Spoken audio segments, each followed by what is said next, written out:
Shalom, selamat pagi anak-anak. Ya, kita hari ini akan lanjutkan ya pembelajaran bab dinamika partikel kita ya. Kita akan lanjutkan ke bagiannya yang ketiga ya. Nah, pada pertemuan yang pertama ya, pada bab ini kalian mempelajari tentang hukum Newton ya, kode hukum Newton 1, hukum Newton 2, hukum Newton 3 ya yang saling berkaitan satu dengan yang lain ya. Nah, kemarin pada pertemuan yang kedua ya, pada pertemuan sebelumnya kalian juga belajar mengenai jenis-jenis gaya ya. Ada gaya normal, gaya berat ya, ada gaya gesek dan satu lagi yaitu tegangan tali ya yang kemarin. Nah, nanti kita akan juga lihat satu gaya lagi yaitu gaya sentripetal. Nah, kemarin ya, kalau kalian lihat benda yang hanya diam di tempat itu bukan berarti dia tidak ada gaya yang bekerja ya, bukan karena tidak ada gaya yang bekerja, tetapi sigma F-nya sama dengan 0 ya. Seperti yang sudah Ibu sampaikan di minggu lalu, resultan gayanya itu 0 ya, resultan gayanya 0. Nah, karena resultan gayanya 0 artinya tetap ada gaya yang bekerja, tapi kedua gaya itu meniadakan ya, 0. Ya, nanti kemarin juga sudah kita lihat ya, ada gaya berat. Nah, gaya berat itu berbeda dengan massa ya. Gaya berat itu dipengaruhi oleh gravitasi bumi ya, gaya berat dipengaruhi oleh gaya gravitasi bumi, sedangkan massa itu adalah ukuran kelembaban suatu benda. Jadi benda itu sukar untuk bergerak karena dia memiliki massa ya. Berat lambangnya W ya, dari bahasa Inggris weight, dan massa M ya, mass. Ya, jadi W sama dengan M kali G ya, ini rumusnya. W sama dengan M kali G. Jadi berat dan massa itu berbeda ya. Massa di setiap tempat itu sama ya. Kalau kemarin ya ada ilustrasi kalau seorang wanita yang beratnya 50 kg kalau di bumi dan maupun di Mars itu tetap sama. Tapi berat itu mempengaruhi karena dipengaruhi gravitasi. Kalau di bumi 9,8, kalau di Mars itu sekitar 3 komaan ya, meter per second kuadrat. Nah, itu dipengaruhi. Jadi nanti kemarin kita lihat ternyata berat wanita yang memiliki massa 50 kg ya, dia memiliki berat yang lebih berat di bumi dibandingkan di Mars ya. Di Mars dia lebih ringan. Jadi itu perbedaan massa dan berat ya. Nah, untuk vektor ya, gaya ini adalah salah satu vektor ya. Vektor ya, gaya berat ini selalu arahnya tegak lurus ke bawah ya. Jadi arah vektornya itu selalu tegak lurus ke bawah ya, selalu tegak lurus ke bawah. Dan gaya berat ini bekerja di mana? Di titik pusat massa benda. Titik pusat massa benda itu berada di tengah benda. Ya, jadi kalau kalian menggambarkan gaya berat ya di benda, misalnya ini kan kotak nih, ada benda kotak, misalnya ditaruh di atas lantai, ya. Gaya berat ini digambar dari titik pusat massa benda. Ya, dari sini arahnya tegak lurus ke bawah. Jadi kalau kalian nemu soal dan kalian harus menggambarkan gayanya, gaya berat ini digambar dari titik pusat massanya dan arah vektornya ke bawah ya, lurus ke bawah, tegak lurus ke bawah. Kenapa? Karena dia dipengaruhi oleh gravitasi bumi ya. Jelas ya. Dan kalau gravitasi bumi ya, kalau di soal itu diketahui, ikutin ya. Misalnya diketahui 10 meter per second kuadrat, diikuti saja 10 meter per second kuadrat. Tapi misalnya di soal-soal tertentu tidak diketahui gravitasinya, pakai yang 9,8 meter per second kuadrat ya. Oke, jelas ya. Dari gaya berat kita ke gaya normal ya. Nah, kemarin mengapa buku yang diletakkan tidak jatuh? Ya, tentu karena dia ini ditopang oleh sebuah benda ya. Nah, benda ini ya, buku ini tentunya dia punya gaya berat dan satu lagi yaitu adalah gaya normal ya. Gaya normal itu apa? Gaya yang bekerja pada bidang sentuh antara dua permukaan yang bersentuhan. Maaf ya, ini W-nya ini harus kurang ditarik ya. Seperti yang Ibu katakan sebelumnya, W ini bekerja di titik pusat massa benda ya. Nah, sedangkan kalau N itu dia bekerja pada bidang sentuh antar dua permukaan. Jadi N itu digambar ya, kalau N gambarnya arahnya ke atas dan dia bekerja di bidang sentuhnya. Jadi N Ibu gambarkan ulang. Nah, seperti ini ya. Tidak harus kalian gambarkan di tengah benda, tapi di samping juga boleh, tapi dia mulainya dari bidang sentuh antara dua titik. Nah, dari sini di gambarnya ya. Jadi kalau gaya berat tadi ke bawah, gaya normal itu arahnya ke atas ya. Gaya yang bekerja pada dua permukaan yang bersentuhan. Jadi gaya normal ini dan gaya berat ini juga merupakan gaya aksi reaksi ya. Nah, jadi kalau ada benda yang diam, misalnya buku yang di atas meja, bukan karena tidak ada gaya yang bekerja ya, tapi ada gaya normal dan gaya berat. Tetap ada ya, gaya normal dan gaya berat. Gitu. Berarti kalau dia diam, sigma F-nya itu sama dengan 0, karena gaya normal dan gaya berat ini saling meniadakan gitu. Tapi kalau dia bergerak ya, artinya kedua gaya ini tidak saling meniadakan ya, atau karena ada pengaruh gaya dari lain lagi nanti, misalnya ada gaya yang mendorong dia begitu ya. Oke, ini gaya normal. Nah, arahnya selalu tegak lurus ya, arah bidang sentuh ya, arahnya ke atas, tegak lurus bidang sentuh. Nah, ini ya. Kalau kalian lihat benda yang lurus ya, ini di gambar A, ada kotak juga ya, ada kotak. Nah ini ya, arahnya ke atas, bekerja pada bidang sentuh. Nah, si gaya berat ya, bekerja di titik pusat massa benda di tengah sini, arahnya ke bawah. Ini bedanya ya. Nah, di N ini langsung ya, searah sumbu Y, dan W juga searah sumbu Y, tapi vektornya berlawanan ya. Sedangkan kalau dia di bidang miring ya, di bidang miring itu N-nya tetap searah sumbu Y, N-nya ya, tapi W-nya belum searah sumbu Y ya. W ini masih tegak lurus ke bawah bekerja pada pusat massa, tapi belum searah sumbu Y yang bekerja di bidang miring. Jadi nanti kita uraikan ya, WY-nya dan WX. Nah, seperti apa penguraiannya? Silahkan kalian lihat ya nanti di video penjelasannya. Oke? Oke, selanjutnya kita mau lihat benda yang bekerja di bidang miring ya. Nah, kalau dia bekerja di bidang miring, berarti kita lihat dulu nih ya, sumbu Y dan sumbu X. Selalu kita berangkat dari menguraikan benda-benda yang berada di sumbu Y dan sumbu X. Ya. Pertama, dengan jelas kita tahu bahwa gaya normal itu ya, gaya yang bekerja di bidang sentuh yang arahnya ke atas. Dia langsung searah sumbu Y, ya, gaya normalnya. Sekarang gaya berat itu gaya yang bekerja di titik pusat massa, di tengah benda sini ya. Dan gayanya itu tegak lurus ke bawah, ini W. Nah, kalau kalian lihat, ini sumbu Y, ini sumbu X. Nah, si gaya berat ini ya, belum bekerja di sumbu Y maupun belum bekerja di sumbu X, gaya yang kita lihat saat ini, ya, vektornya. Sekarang tugas kita adalah kita harus menguraikan ketika gayanya ini bekerja di sumbu Y dan di sumbu X. Ya. Si gaya berat ini ya. Nah, tinggal kita lihat, berarti kita harus hitung ketika gaya berat ini ya bekerja di sumbu Y, WY, dan ketika dia bekerja di sumbu X, WX-nya itu berapa. Nah, kita ketahui, misalnya rata-rata soal itu ketahui di sini tetanya, ya. Kalau kalian perhatikan, ini segitiga siku-siku, ini segitiga siku-siku, ya. Kalau misalnya kita lambangkan ini A, ini B, ini C, segitiga ABC, terus ini D, ini E, ya, segitiga CDE. Nah, bisa kita buat pakai perbandingan sudut, ya, pakai perbandingan sudut.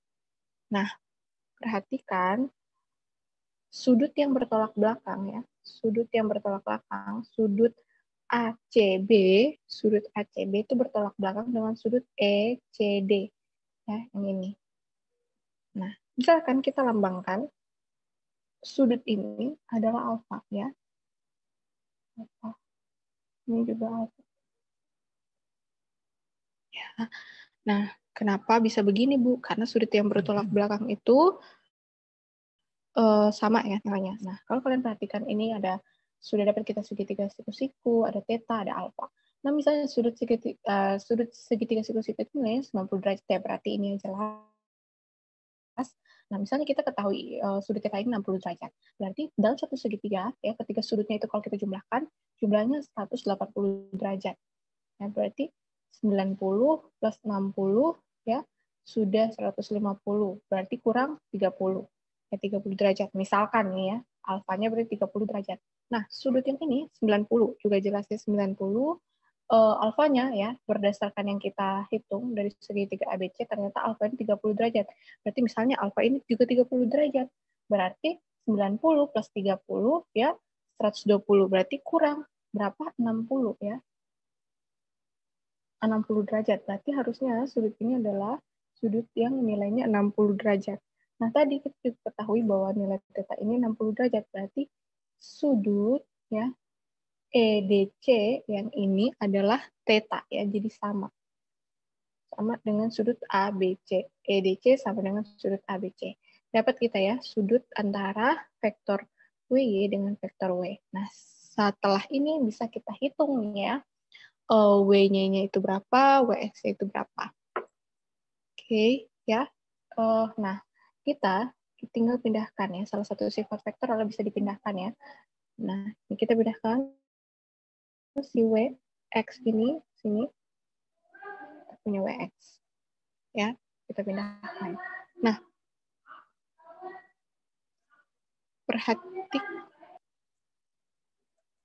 perhatikan ya, ini kita buat nih, sin theta itu sama dengan sisi di depan sudut, ya, sisi di depan per sisi miring pada segitiga. Nah, ini kalau sudutnya ini, ya, berarti sisi depannya yang mana? Ini ya, depannya. Depan. Ini depannya ya, WX. Ini sampingnya. Dan ini, W ini adalah sisi miringnya. Sisi miringnya. Ya, berarti sin theta depan ke miring. Sin theta sama dengan sudut depannya apa? WX ya. WX. Di depan sudut. Sudut theta ini yang mau kita cari. Per yang miringnya apa? W ya, vektor W ini. Sisi W ini ya. Berarti sin theta sama dengan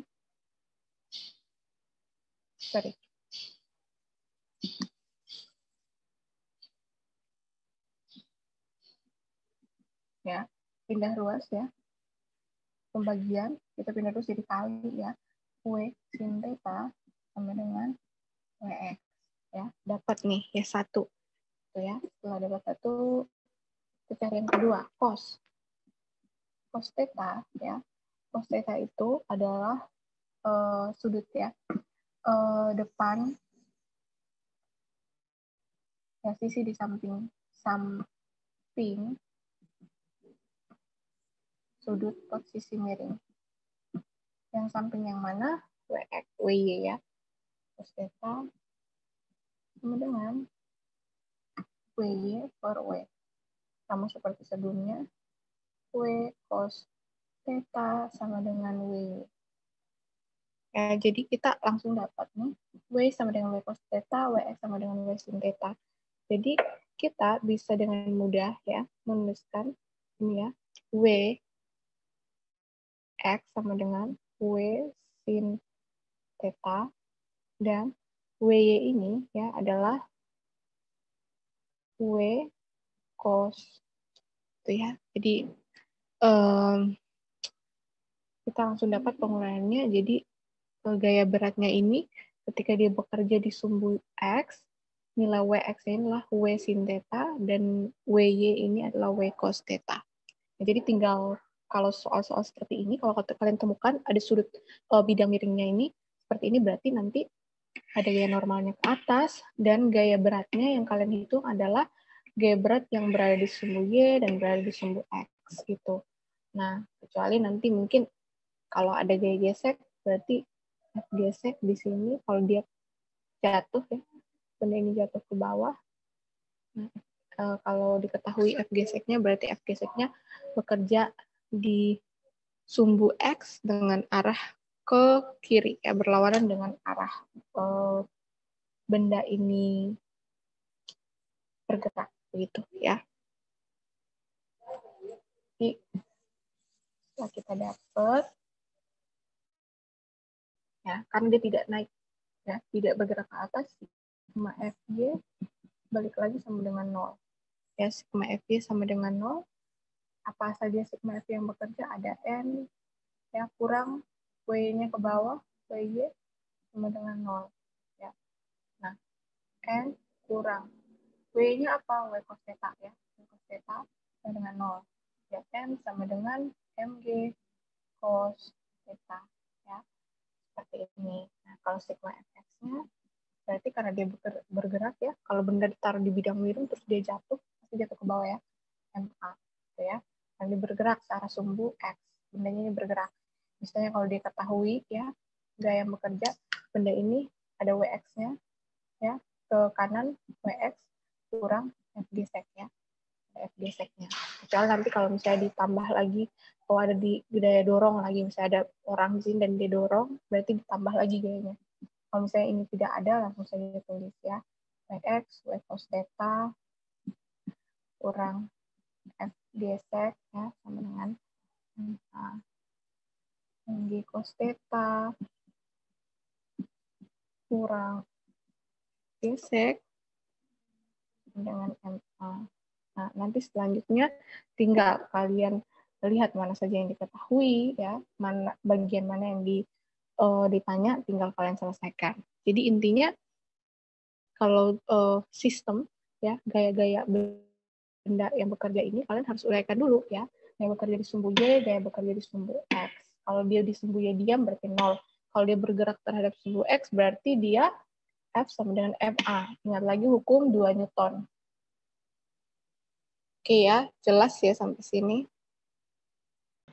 Oke ya, kita lanjut. Yang berikutnya GG sec ya. Kalau sebelumnya ya ada gaya normal yang arahnya ke atas dan gaya berat yang arahnya ke bawah, gaya gesek ini arahnya berlawanan dengan arah gerak benda. Ya, dia timbul karena akibat kekasaran dua permukaan benda yang saling bersentuhan. Jadi kalau sebuah lintasan yang semakin kasar, pasti benda itu akan memiliki gaya gesek yang semakin besar sehingga ya benda itu akan lebih sukar untuk bergerak, gitu ya. Nah, kalau benda itu kamu dorong ke arah kanan, ya berarti gaya geseknya berlawanan ke arah kiri. Kalau benda itu ditarik misalnya ke arah kiri, berarti gaya geseknya ini akan ke arah kanan. Ya, jadi dia berlawanan dengan arah gerak benda. Nah, selanjutnya ya ada namanya gaya gesek statis. Ya. Nah, gaya gesek statis ini gaya gesek yang bekerja pada benda yang diam, ya. Rumusnya Fs sama dengan mu s kali n, ya. Jadi kalau benda itu gayanya itu diberikan lebih kecil dari gaya gesek statisnya benda itu diam, ya. Jadi kalau kamu dorong benda itu tidak bisa bergerak sama sekali. Salah satunya itu karena gaya yang kamu berikan itu lebih kecil dari gaya gesek statis yang dimiliki oleh benda dengan lintasannya dia, atau benda lintasan sentuhnya, bidang sentuhnya dia, ya. Kalau kamu berikan gaya yang lebih besar dari gaya gesek statis, benda itu akan bergerak, ya. Fs sama dengan mu s kali n. Mu ini adalah koefisien gaya gesek, ya. N itu gaya normal. Nah, jadi gaya gesek itu dilambangkan dengan F kecil, ya. Ini S ini hanya keterangan kalau ini gaya gesek statis, ya. Kalau kamu temukan di soal, beberapa itu menulis Fg, ya. Itu juga sama F gesek, ya.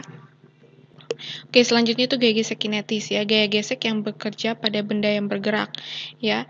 Nih, benda yang bergerak. Jadi kalau benda itu bergerak, ya, itu yang bekerja adalah gaya gesek kinetisnya, ya. Gaya gesek apa yang bekerja? Gaya gesek kinetis, ya.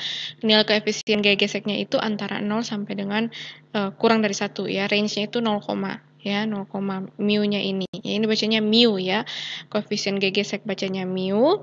Nah, nanti koefisien gaya gesek itu, ya, nanti diketahui, ya. Diketahui kalau di soal, ya. Jadi ini Fs sama dengan gaya gesek. Nanti kalian bisa baca keterangannya, ya, di PPT yang sebelumnya. Jadi ini Ibu hanya akan review sedikit saja. Nah, ini contoh soal. Ibu akan kemarin Ibu janji, ya, untuk Ibu kasih tahu bagaimana penjabarannya, ya. Nah, sebuah benda diketahui masanya 1,5 kg, ya, terletak pada bidang yang kasar. Kalau dibilang bidang kasar berarti dia punya F gesek, ya, dikenai gaya seperti pada gambar. Jadi gayanya itu ditarik, ya, tidak searah sumbu X. Oke, jadi gayanya itu ditarik ke atas, ya, tapi dia tidak sampai terangkat, tapi dia akan bergerak ke arah kanan, ya. Ya, nah diketahui juga percepatannya G 10 meter per second kuadrat dan dia menentukan percepatan yang dialami benda. Ya, jadi ini penguraian vektornya. Nah, silahkan kamu lihat ya, kalian lihat penjabaran vektornya bagaimana bisa kita dapat F sin 60 dan F cos 60 ya. Di soal nih ya, 60 derajat itu dari sini ya, udah diketahui. Oke, silahkan dilihat videonya. Oke ya, kita lanjut ya. Ibu akan menjelaskan bagaimana kita menguraikan vektor ya, yang dia bekerja ya, sekali lagi tidak sesuai dengan sumbu X dan sumbu Y ya, seperti yang sebelumnya kita tentukan dulu sumbu X dan sumbu Y-nya. Ya, ini sumbu Y dan di sini adalah sumbu X-nya ya. Oke, ini sumbunya agak profesional ya. Jadi kalau digambar nanti lebih bagus kalau kalian pakai penggaris ya. Nah, sekarang ya sebelum-sebelumnya kalian pelajari kalau misalnya ketika gaya yang diberikan itu searah sumbu X, berarti tidak perlu kita uraikan lagi ya. Misalnya F-nya hanya ke kanan saja ya. Tapi di sini kita punya permasalahan atau kasus di mana F yang diberikan ini adalah ke kanan atas ya. F-nya ke kanan atas gitu ya. Sehingga kita perlu menguraikannya sehingga sesuai dengan sumbu Y dan sesuai dengan sumbu X. Nah, sebelumnya ya kita uraikan dulu gaya-gaya yang lain ya. Yang pertama kita punya gaya normal, gaya yang arahnya ke atas dan bekerja pada bidang sentuh. Yang kedua kita punya gaya berat atau W ya, arahnya ke bawah bekerja di titik pusat massa benda karena dipengaruhi oleh gaya gravitasi ya. Nah, sekarang kita menguraikan gaya F-nya biar dia sesuai dengan sumbu X dan sesuai dengan sumbu Y ya. Nah, di sini gaya normal dan gaya beratnya ini sudah sesuai dengan sumbu Y ya, sumbu Y.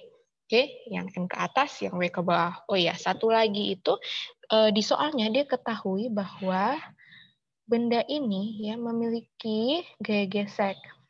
F gesek ya. Nah, yang arahnya ke kiri dan dia sudah sesuai dengan sumbu X. Jadi F gesek, gaya normal, gaya berat sudah sesuai bekerja di sumbu Y dan sumbu X. Nah, si gaya F ini belum. Jadi kita mau cari tahu ya gayanya bekerja yang sesuai dengan sumbu Y dan sesuai dengan sumbu X ya.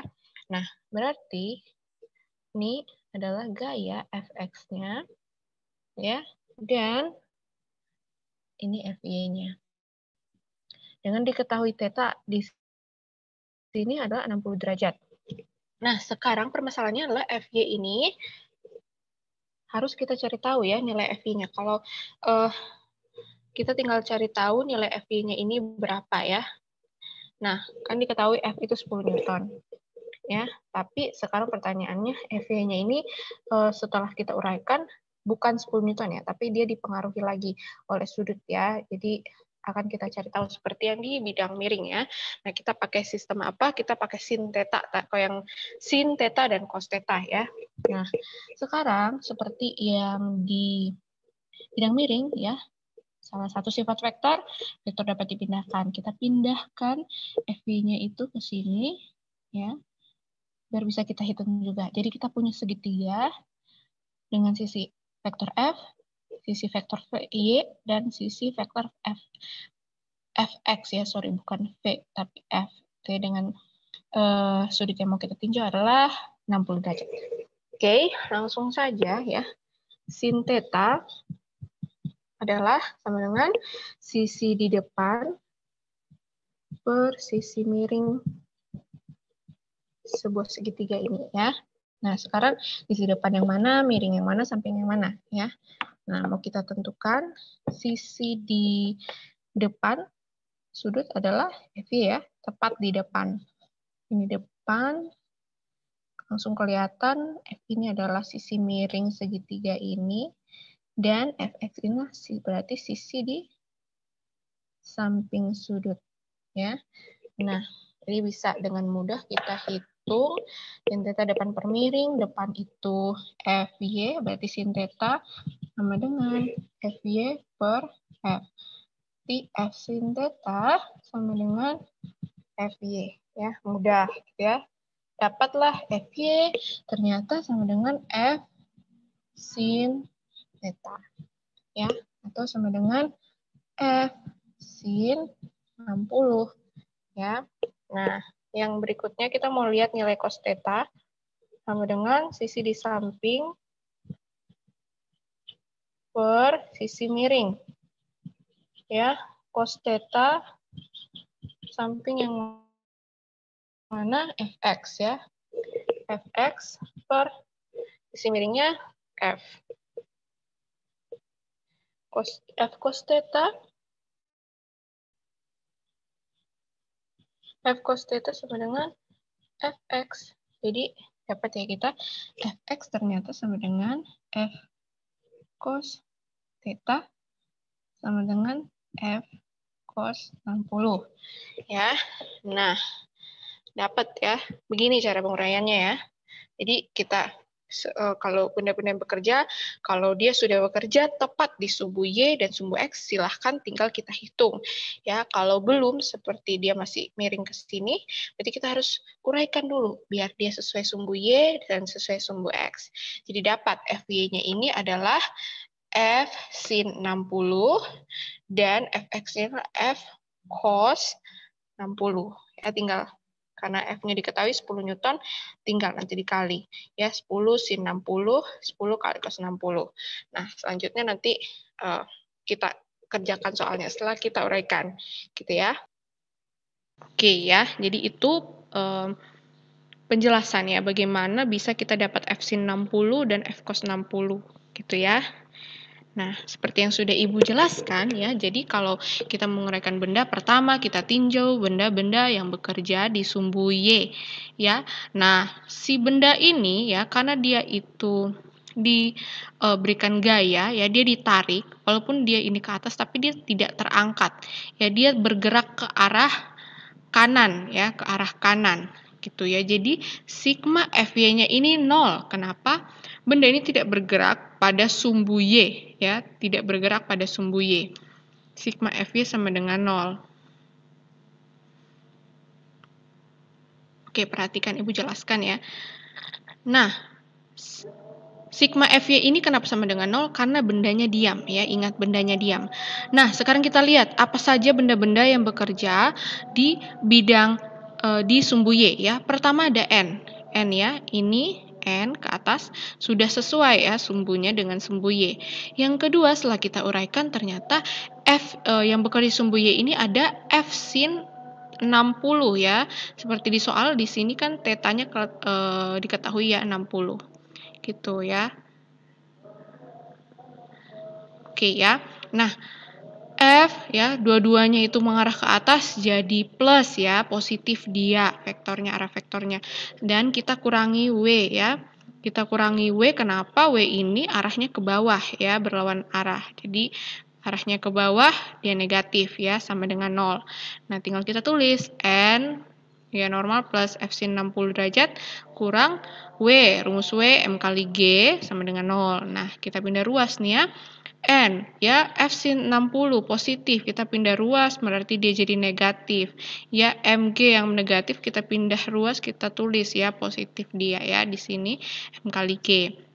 Nah, kita sudah ketahui juga, tinggal kita masukin angka-angkanya ya. N sama dengan 1,5 kali 10 gravitasi kurang F sin 60 ya, F-nya itu ketahui 10 Newton. Nah, sin 60 1/2 akar 3. Dari mana? Sudut-sudut istimewa. Ya, nanti kalian bisa lihat, jadi Ibu akan posting juga sudut-sudut istimewa. Ya, bisa kalian lihat juga ya. Nah, langsung kita masuk ya, 1,5 kali 10, 15 Newton. Ya, 10 kali 1/2, akar 3 itu nilai 1,7 ya. Tinggal kalian kalikan ya, dapat gaya normalnya adalah 15 kurang 8,5 sama dengan 6,5 Newton ya. Jadi dari sumbu Y ini kita dapat ya gaya normalnya 6,5 Newton. Nah, setelah kita tinjau ya benda-benda yang bekerja di sumbu Y ya, kita dapat gaya normalnya ternyata. Ya, nah kita mau lihat gaya-gaya yang bekerja di sumbu X ya. Sumbu X ternyata benda ini bergerak ya, bergerak terhadap sumbu X.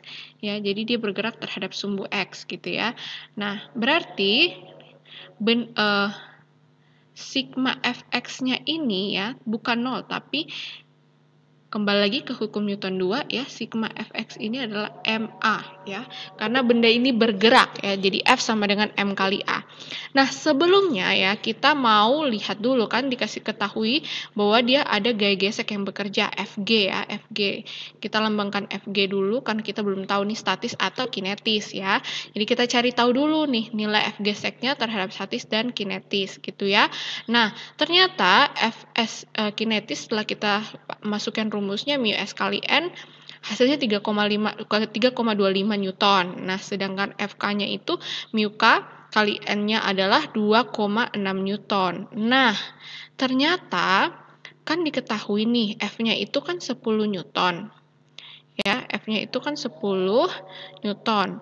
Berarti F-nya ini ya, dia lebih besar dari F statis ya, F lebih besar dari F statis. Jadi dapat kita simpulkan benda ini bergerak. Jadi yang kita hitung atau kita pakai F geseknya adalah yang F kinetis karena F kinetis ini yang bekerja terhadap benda bergerak. Nah, kalau kalian temukan soal ya, dan dia hanya ketahui mu K, berarti tidak usah kalian cari lagi F statisnya. Artinya kalau ketahui koefisien gaya geseknya kinetis, berarti langsung saja berarti benda itu bergerak. Langsung saja cari gaya gesek kinetisnya. Kalau dia ketahui hanya gaya gesek statis, artinya benda itu saat diberikan gaya pun dia diam. Jadi tetap kalian pakai saja, cari saja F gesek statis gitu ya.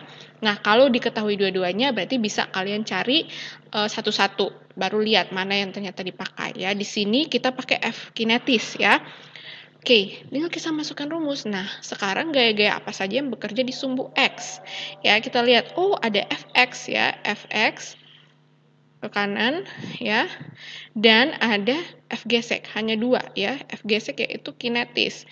Ya, Fx. Nah, sorry ini Ibu lupa ya masukin ininya. Nilai tambahannya ya. Kita lihat Fx ya, F cos 60 ya. F cos 60. Nah, F cos 60, F ini nilainya 10 ya. Cos 60 itu 1/2 kali 1/2. Ya, ini Fx ya, F cos 60. F ini 10, cos 60 ini 1/2 ya. Nah, cos 60 1/2 dari mana? Dari sudut-sudut istimewa ya, kurang 2,6. Kayaknya dapat ini ya. Nah, 5 kurang 2,6, 2,4. M diketahui 1,5 ya, kilogram, tinggal kita kali percepat kali A ya. Nah, kita langsung dapat nih ya. 5 kurang 2,6, 2,4 ya. 1,5 kali A, tinggal turunkan, pindah ruas ya. A sama dengan 2,4 bagi 1,5 ya. Pindah ruas sama dengan 2,4 bagi 1,5, 1,6 meter per second kuadrat. Nah, jadi tadi di sebelumnya di sumbu Y kita dapat gaya normal, gunanya apa? Biar kita ketahui, kita cari gaya geseknya. Ya, setelah itu, setelah dapat ya gaya geseknya, tinggal kita masukin, kita dapat percepatannya gitu ya. Jadi tinjau dulu sumbu yang bekerja di sumbu Y dan sumbu yang bekerja di sumbu X ya. Lihat mana gaya-gaya yang paling banyak diketahui. Jadi kalau misalnya gaya-gaya yang paling banyak diketahui di sumbu Y ya, jadi kalian tinjau dulu di sumbu Y. Ternyata gaya yang bekerja di sumbu X yang lebih banyak diketahui, baru kalian hitung lebih dulu gaya yang bekerja di sumbu X ya. Jelas ya sampai sini ya. Oke, kita lanjut ya. Yang berikutnya itu gaya tegangan tali ya. Gaya yang bekerja pada tali yang menegang, ya sorry typo, sebagai gaya aksi reaksi. Jadi ya, hukum Newton 3 ya, ada gaya aksi, ada gaya reaksi ya. Jadi misalkan ini ada sebuah benda yang digantungkan oleh seutas tali ya. Jadi ada gaya aksi reaksi di sini. Misalnya kita lambangkan ya, jadi tegangan tali ini lambangnya itu T ya. Tegangan tali ya. Jadi T1 ada juga T1 ya kita lambangkan. Nah, tapi kenapa Miss bedakan warnanya? Karena biar bisa bedakan ya, satu aksi satu reaksi ya. Antara tali dengan benda ya ada gaya aksi, antara juga antara benda dan juga tali ada gaya reaksinya. Ya, jadi ada aksi, ada reaksi. Nah, kalau benda dengan sistem seperti ini ada 3 benda yang dihubungkan oleh tali, ada 2 tali nih ya, beda sebenarnya ini ya. Makanya dilambangkan T1, T2. Dan T2 ya, ditarik oleh benda, ditarik dengan gaya F ya. Nah, di tali T1 ada gaya aksi, ada gaya reaksi antara keduanya ya. Dan di benda tali kedua juga ada ya, ada aksi, ada reaksinya ya. Dan keduanya berlawanan arah ya.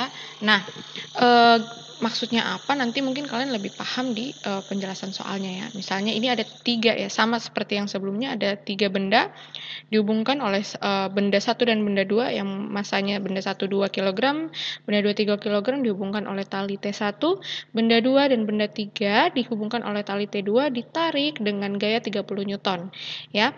Nah, perhatikan dia kasih tahu ya bahwa lintasannya ini licin. Jadi kalau lintasannya licin kita abaikan gaya geseknya. Tapi kalau misalnya di soal itu bendanya itu lintasannya itu dibilang kasar, diketahui kasar, berarti kalian harus menghitung gaya geseknya. Nah, di soal ini ya kasusnya tidak ada gaya gesek, jadi kita abaikan saja karena dia licin ya. Nah, dia bertanya tentukan gaya tegangan tali T1 dan T2. T1 dan T2 ya. Oke, yang pertama adalah kita menentukan A-nya dulu ya, percepatannya dengan melihat satu sistem utuh secara sumbu X atau sumbu horizontal. Kita tidak menghitung ya, di sini kasusnya kita tidak lihat lagi sumbu Y-nya. Kenapa? Karena gaya-gaya yang bekerja pada sumbu Y ini tidak terlalu berhubungan dengan soal ini ya. Kalau sebelumnya itu kita mau cari gaya gesek, jadi kita harus cari tahu dulu, oh gaya normalnya berapa, gaya normal bekerja di mana, sumbu Y. Di sini tidak ada gaya gesek, jadi kita tidak perlu mencarinya lagi ya. Dan kita juga tidak terlalu memerlukan untuk mencari tahu gaya beratnya, kecuali di soal ditanyakan baru kalian cari ya. Oke, kita lihat ya. Karena T1 ini dan T2 ini juga bekerja hanya di sumbu X. Jadi di sini kondisinya kita tidak perlu lagi mencari gaya yang bekerja di sumbu Y. Oke? Nah, kita balik nih. Gaya yang bekerja di sumbu X secara keseluruhan, sigma Fx sama dengan MA.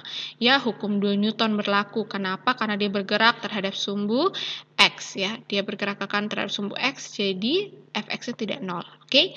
Nah, sekarang kita mau lihat gaya apa saja yang bergerak di sumbu X. Pertama, ada T1. Ya, kenapa di sini T1-nya ada 2? Ya, karena ada aksi dan reaksi. Nah, kenapa yang satunya positif, kenapa yang satunya negatif? Kalian lihat vektornya, ya.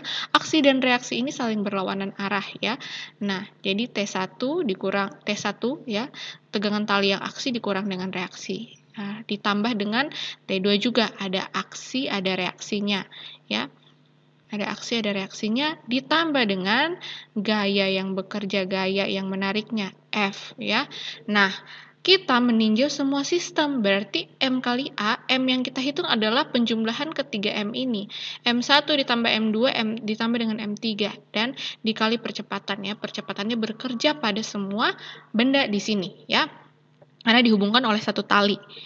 Oke, jelas ya. Nah, tinggal ya, T1 kurang T1, nilainya sama ya, karena tegangannya sama, hilang di sini ya. T2 hilang, ya, tinggal F. Ya, gaya yang bekerja F sama dengan, tinggal kalian masukin, M1 plus M2, M3 kali A. Ya, pindah ruas. Nih ya, kita pindahin A ke sini. Nah, F-nya ini kita pindah, ya. Ini kita sistem pindah ruas ya. Nah, nanti F tinggal bagi per M1 tambah M2, M3 ya. Ini kita balik ya, nanti harusnya di sini kan F per M1 plus M2, M3 sama dengan A. Nah, ini kita putar saja gitu ya, biar kita lebih bagus lagi ya modelnya.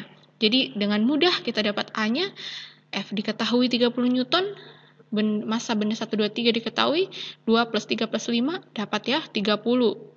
2 tambah 3 tambah 5, 10 ya. 30 bagi 10, 3 meter per second kuadrat. Kita dapat A-nya.